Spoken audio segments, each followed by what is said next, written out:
மாண்புமிகு பேரவைத் தலைவர் அவர்களே, மாநில அரசின் உரிமைகளில் தொடர்ந்து தலையீடு செய்து கொண்டிருக்கிற சமூக நீதி கோட்பாட்டின் அடிப்படையில் உருவாக்கப்பட்ட வலுவான தமிழகத்தின் உயர்கல்வி கட்டமைப்பை பாதிக்கும் ஒன்றிய அரசின் நடவடிக்கை கடுமையாக எதிர்த்து அரசின் சார்பில் கொண்டு வரப்பட்டிருக்கக்கூடிய இந்த தனி தீர்மானத்திற்கு இங்கு மாமன்ற உறுப்பினர்கள் மாண்புமிகு திரு ஜெகன்மூர்த்தி அவர்கள், திரு வேல்முருகன் அவர்கள், திரு ஈஸ்வரன் அவர்கள், திரு அப்துல் சமத் அவர்கள், டாக்டர் சதன் திருமலைக்குமார் அவர்கள், திரு மாரிமுத்து, திரு சின்னதுரை அவர்கள், திரு முகமது ஷா நவாஸ் அவர்கள், திரு நயனா நகேந்திரன் அவர்கள் பட்டும் படாமல் பேசிவிட்டு வெளிநடப்பு செய்துவிட்டு மீண்டும் வந்து உள்ளே உட்கார்ந்து மறுபடியும் போய்விட்டார். என்னென்று தெரியல.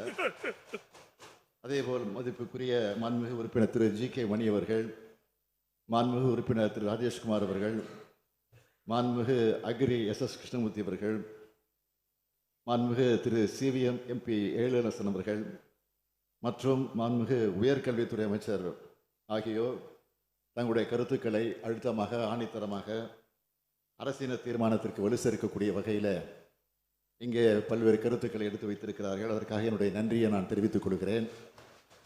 அதே நேரத்தில் அரசு கொண்டு வந்திருக்கக்கூடிய இந்த தனி தீர்மானத்தை ஒருமனதாக நிறைவேற்றி தர வேண்டும் என்று பேரவைத் தலைவர் வாயிலாக நான் கேட்டுக்கொள்கிறேன்.